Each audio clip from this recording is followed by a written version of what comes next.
The search and rescue efforts that continue in South Florida right now, more than 24 hours after half of a condo building collapsed. Officials say 99 people remain unaccounted for after 12 stories of this 55-unit condominium in Surfside, just north of Miami, crumbled into a pile of rubble. Rescue teams helped to save a boy who had been trapped yesterday morning.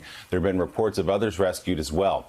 Dozens of fire and police crews are desperately searching for any survivors this morning. Miami-Dade Fire and Rescue has been on the scene from the very beginning and say most of the rescue efforts are being concentrated now underground.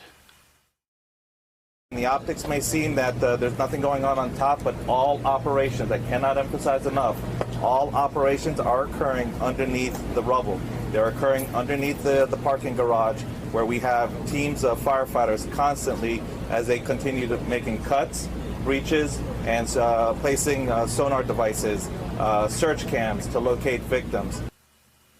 It's a really difficult effort. One person is dead while nearly a dozen others are hurt. 102 people have been declared safe so far. We are awaiting more details later this morning when another news conference is scheduled. Joining us now from the scene, NBC News correspondent Sam Brock. Sam, good morning. You've been there since really just minutes after this collapse happened overnight yesterday. What can you tell us this morning? Willie, good morning. Look, we are entering a very fragile period right now of the search and rescue. It has been over 24 hours, and the rubble is daunting. Look over my shoulder. You'll see, and it's swirling because of wind conditions outside right now. The rubble is up about 3 stories high. That's the area in which the search and rescue operators right now are working with. And the conditions, like we said, we're expecting more rain today. Of course, it is Florida, but when it rains, it pours. And that has proven to be problematic so far. There's audio from the emergency scanners describing the fact that we were being told, I should say, that folks involved should be taking cover from debris that was moving around. Right? So that's all as these firefighters and search and rescue operators are valiantly going inside of a building that is already partially collapsed.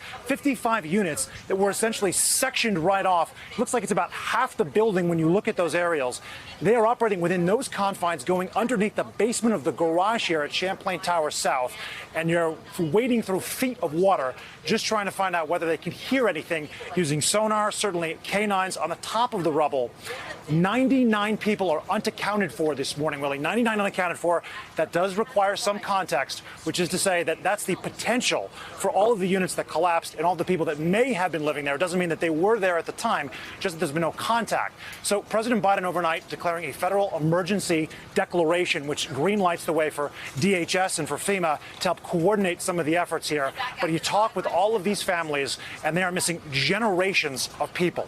Grandmothers, friends, parents, loved ones. Some of them came down here to take their kids to tennis camp and are now missing. And it's just from all over the world, too, Willie. Venezuela, Paraguay, Colombia, Argentina. Of course, we are a hotspot here for South American families. So many in this complex right now are huddled in the Surfside Community Center, just waiting and hoping they're going to get some sort of information, as there are now more phone lines that have been provided with round-the-clock info. But what we can gather right now, there's no updates to provide. This has been going on, again, for over 24 hours. Today, such a crucial window to see if they can help find some form of life, as so many people right now just holding their collective breaths.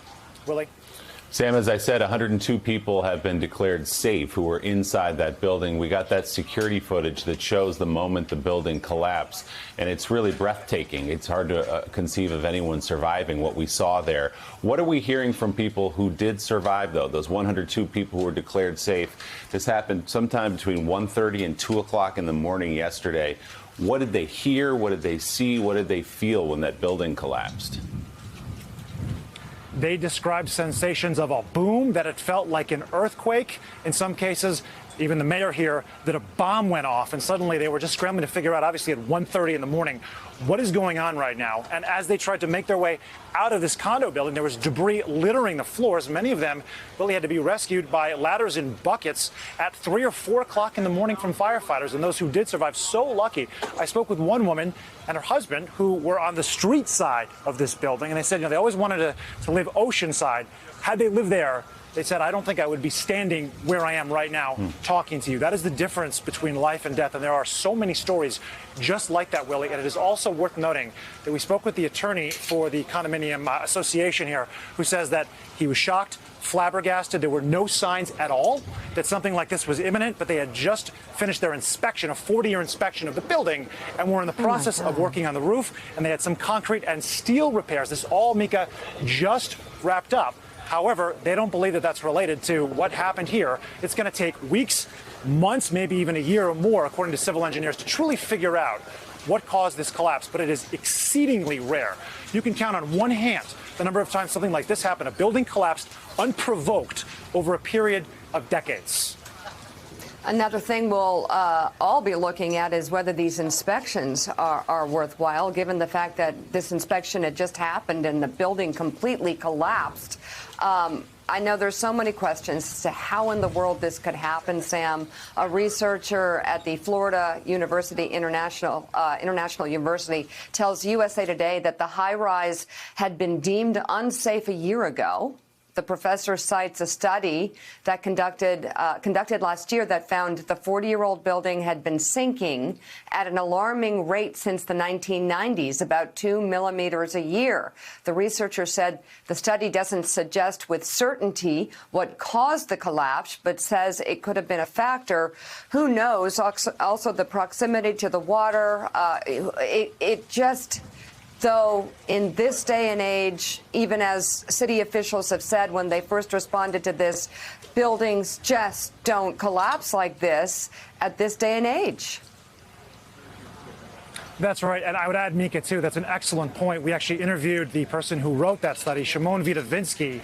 He said 2 millimeters a year. This was between 1993 and 1999, which would equate to about a half an inch over the course of that decade. So it doesn't sound like a huge depth, but could have made a difference. It's not clear. In terms of the building being deemed unsafe in 2020, he said he was going off of local reports on that. So it's not necessarily official, but what we do know is he was looking at thousands and thousands of structures and found this building in particular was one of a handful of buildings that was sinking. So certainly you would have to imagine that's going to be part of the investigation that's going to be unfolding over the next several months.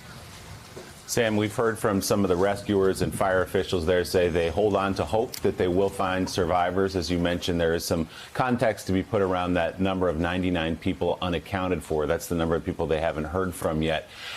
What is the realistic possibility? What is the chance that fire and rescue is going to find someone or some people, a group of people alive in that mass of rubble that we've been looking at here? Anecdotally, when they held a press conference, I believe about 4 or 5 o'clock yesterday, all public officials from Miami-Dade throughout South Florida, the state, the governor was there as well. Just looking at the expressions on people's faces, forlorn. You could see it in their eyes. You could see it in just their demeanor, how dejected and how upset and how deeply moved everyone who's leading this response is in this community right now. It takes a toll, but it also suggests the fact that they may not be expecting many of these 99 folks, or whatever percentage of them actually are legitimately missing, being recovered alive. Again, you're looking at mounds of rubble over my shoulder that are literally 3 stories high. That an entire section of the building, right? 55 units. If you look at the aerials, guys, I mean, it's cut off. It's a half the building structurally. So you hope that there's going to be at least a more promising end to this, where we'll have more recoveries, more families reuniting, tears of joy instead of pain. But just based on what you're seeing, the signs around here and the urgency with which these search and rescue efforts are continuing, that may not be the case. Yeah, those pictures just take your breath away. Holding on to some hope. At dawn yesterday, rescuers found a woman and her son. We hope there are more of those stories to come. NBC's Sam Brock on the scene for us there in Surfside, Florida. Sam, thanks so much.